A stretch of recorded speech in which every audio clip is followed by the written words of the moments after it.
Hello all you wonderful nerds, I'm Flame and I'm bringing you some news. Blizzard has released some news on Diablo at Blizzcon. We have a world first +19 dungeon and blood decay shenanigans, class changes, PvP balance coming up in patch 8.1.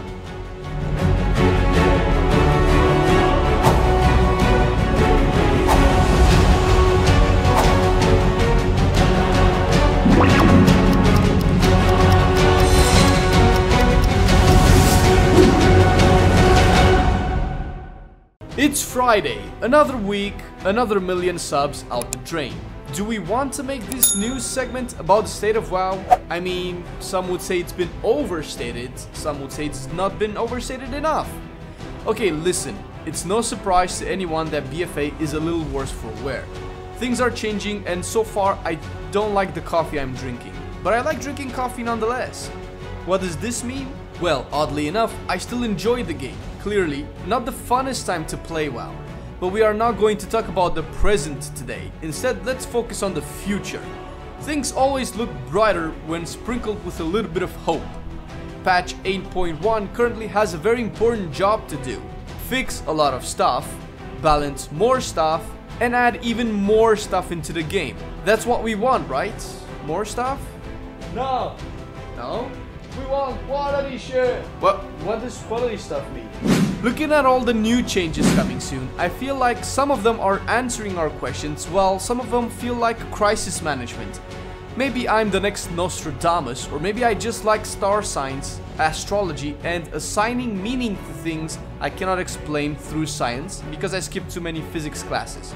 But I am looking at changes such as reputation gains from Argus World Quest with our Gaussian Reach and Army of the Light being doubled. The rewards for these factions, if you don't know already, were pretty well advertised as part of the BFA toolkit, allied races. Of course you have mounts and other goodies you can buy from vendors, but people mainly want them for the new allied races they were announced last year at BlizzCon. People who pre-order BFA would get them sooner, and people who have not, they would have either farmed the rep in Legion or have to go out of their way now to farm last expansion for a feature added in this expansion.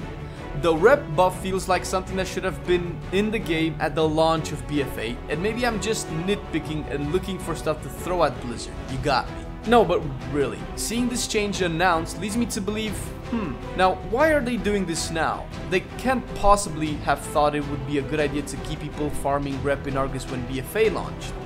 Maybe they are helping returning players get the allied races, players who skipped Argus content? But why now? Is it a coincidence that we get an eye candy now that the game is in the state it's in? Like Batman said, and I wish I could be as cool as Batman, but my parents are still alive, so I take what I can get. He said, there is no such thing as a coincidence. I'm oddly focused on something that seems so unimportant to our current issue with BFA because this change stands out. It's telling me that Blizzard is doing crisis management, whatever this means. I'll leave that to you. On the other side of the spectrum, we are seeing some cool changes coming in 8.1. Changes varying from marksmanship hunters with their true shot cooldown and range combat. True shot is basically getting reworked from a haste buff with an extra charge of aimed shot to an overall cooldown reduction for aimed shot and rapid fire by 60%. Also, aimed shot can be cast 50% faster. Cool stuff. More changes to Marksmen as part of the range combat fantasy where bursting shot has a bigger range and roots people, and rapid fire can be channeled even if the target walks out of line of sight or if you disengage. All of this seems pretty cool and would definitely love to see these kinds of changes to other specs as well. At the same time, we have a lot of PvP changes for Death Knights and Monks, primarily, but a lot of classes have received some modicum of updates. Are these changes good enough? Are they insufficient? Our local PvP specialist had this to say. So for the moment, changes are good always, but they don't address the fucking issues that are happening right now. Like for example, people exploiting the fucking scaling technology and sitting at 3k rating with item level 225 and shit. That's ridiculous, and they didn't fix that shit. Okay, and they're not addressing specific class stuff, man. Like as I said, they need to like address mobility issues for paladins and DKs. They need to address the fucking slows and snares for frost mages, which are ridiculous. It never was like that. Honest warrior damage is just too high. Elemental shaman damage too low. Sub-rogue damage too low. Boomkin damage a bit too high. Resto Druids don't give a fuck about mana. You know, they nerfed Discipline Priests and a little bit Resto Shamans, but Resto Druids don't give a fuck. They can heal whatever. And Resto Shamans, I'll give it that, Resto Shamans can heal without mana. So there's a lot more issues to be addressed in this shit. Plus the PV trinkets and all of that just banned them from PvP. It's ridiculous. So this is like a really small snippet on what changes should have been done. Okay, they addressed a couple of things for monks, which I didn't think they were necessary for them, and for DKs, which again, they wasn't necessary for them. So yeah, insufficient would be the word. You've heard it here, folks. Changes are insufficient, and this is for PvP. The PvE side is still waiting on that 20% DPS difference between Affliction Warlock and Destro Warlock, and probably other classes who share this issue. The balance train has left the station, but will it visit all the stops? We'll have to see. On another note, we have our world first +19 Mythic Dungeon cleared, Untitled Chapter, which brings some spotlight back into the Mythic Plus scene. Although if the scene is ready for the Mythic Dungeon Invitational remains to be seen.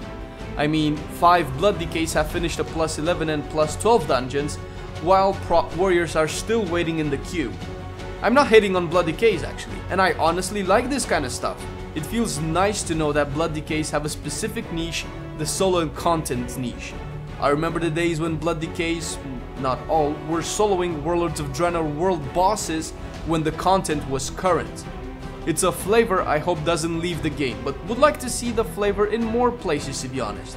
If you want to check the runs yourself, hop over to sorry about that bro, link in the description. And lastly, let's close off the WoW news of the week with some Diablo news, as you would. Before we go into the details, let's try a little build up. Most people have played Diablo already and pretty much started with Diablo 1 or 2. I myself started with 2 and fell in love with the game, and if you ever played it, you probably know that Diablo 3 might not have been a worthy successor as we would have hoped. Granted, in today's gaming, it's a little harder to include dark fantasy motifs such as angels and demons doing the nasty and creating humankind, or human sacrifices, dark rituals, possession, and overall carnage. Ooh, getting a little bit excited. For the game, of course. In the age of political correctness, having abstract concepts of divinity and religion seems to be taboo, and freedom of expression is going under the magnifying glass left and right. Then we had Diablo announcement, where players were expecting or at least hoping Diablo 4 will be announced. Yet we had classic gems, such as the Darkening of Tristram event, and after that the Necromancer pack that you had to buy. Each time people hoping we would get the Diablo 4 announcement. But this year is different. This year we will definitely have Diablo 4 announced, right? This year Diablo will have the main panel instead of WoW, because all the good things about WoW have already been announced in the Q&A. So with the main panel being for Diablo and people calling out for Diablo 4 for at least 3 years now, definitely we will have Diablo 4, right? Well, you feel where this is going, right? Blizzard knows we are super hyped for Diablo news, and most people are pretty sure D4 will be announced, since what else is there? The Druid class being announced on a main panel reserved for new games and expansions? No. Will the news be about Diablo 3 on Switch because this is the future of the game and the company? No. Blizzard knows we are hyped and we are expecting a new Diablo game to be announced, so as hype goes, companies would like the hype to be built up more and more so we can finally release all the build up and pre-order the game when it's announced. However, if the hype is for something that's not going to happen, if the hype is for something that's not going to be included in the panel, then whatever will be announced will make the whole panel crash down like our childhood dreams of becoming Spider-Man. Also, have you checked this out yet? Better than my dreams, actually. So as a company, I would like my players to have proper expectations. And if I feel they were expecting, say, Diablo 4, and I wouldn't have Diablo 4 as a goal for the panel, I would like for them to not expect Diablo 4 and ruin my image. I will just release a forum post setting some expectations. And they did. Blizzcon 2018 is almost here, and we've seen a lot of rumors flying around about our plans for Diablo at the show. Fuck yeah, Diablo 4, man! These are very exciting times, I would say. We currently have multiple teams working on different Diablo projects, and we cannot wait to tell you all about them. When the time is right. Son of a... As much as I love getting you nerds amped up, I can't help but feel this is actually Blizzard telling us that there's no Diablo 4 this year. I know there are multiple Diablo projects at this time, one of them confirmed to be the Switch platform, Switch? The other being a possible Netflix series, the other being more classes being released for the current Diablo 3 game, most likely having another $15 or euros or whatever candy currency or currently has as a price. This is not what we want, and this is not what people ask for. Blizzard makes games, we love Blizzard games, we want Blizzard games. Now, I know I'm not speaking for everyone on this, and that's fine. I'm not stating that my opinion is not biased or based on personal preference and subjectivity. I mean, Blizzard can do whatever they want, they don't have to cater to me, they don't have to listen to me. But why do I feel so neglected when they don't? Why do I feel like I have a say in this? There are two things I want to mention. One, I understand that good things come to those who wait. An amazing game takes a long time to make, and if they release Diablo 4 at any point in time, I want to finish game and not beta for Azeroth. If Blizzard states that they care about what we want, and they want to deliver what we want, please show that. And of course this applies to WoW as well, because at the end of the day, we are a WoW channel no matter how much we love other Blizzard games. But I feel like, as far as corporate and game development decisions go, Blizzard is Blizzard, and there won't be much of a difference between Game A and Game B. After Legacy of the Void, StarCraft has gotten voice packs, unit skins, and thankfully, co-op commanders that's actual game content. Hearthstone is getting expansion after expansion, and as a casual Hearthstone player, I feel like if I don't play daily, I won't be able to keep up with the new content as it's coming up.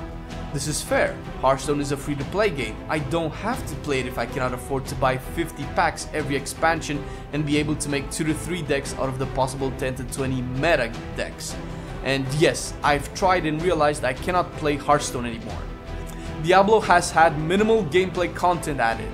Yes, we had the Necro, but if you don't like playing the Necro, you are either playing the same game for years or not playing it at all, which I am not.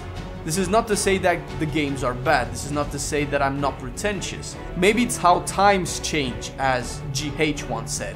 But Blizzard is slowly losing me as a customer. Is it good or is it bad? Realistically, the gaming industry has changed a lot in the last 20 years, and the only reason this matters to me is because I don't want to see this happen to WoW. I don't want to see the game being taken into a corporate direction by Activision, where the main goal is to take my money and provide me with some mindless grind for a world that's losing its immersion factor, instead of the goal to be to take my money and provide me with a world where I can forget that nobody loves me. Wow! I just scrolled through the script. I didn't think it would end up this way, but hey, it's better to keep things real, even if they are opinion-based and or biased. We are all a big community, and the best part of Blizzard games, in my opinion, is how they connect people directly and indirectly through a shared interest and passion. Listen, I don't have a problem with game developers doing whatever they want because it's their product. I have a problem when things seem to be taken into an obvious corporate direction, #Activision, and I really don't want to see another EA Ubisoft level of publishing and marketing direction. When I have these thoughts in my brain places, it makes me feel super glad that something like this can exist. A company that makes us feel the way they do. They create games, art, stories, worlds that makes us a part of them. I am by nature a little pragmatic and I love to be proven wrong, so I really hope that this is another case of that. We, and by we I mean Marcelian and I, don't really like rant videos. But we do have feelings, and the benefits of having an online platform is that we get to share these feelings with you, and you can tell us how wrong we are. What do you think is going to be in the Diablo panel? Do you think patch 8.1 can revive some of the dead meat in WoW? Love to know what you guys think. Until next time guys, peace.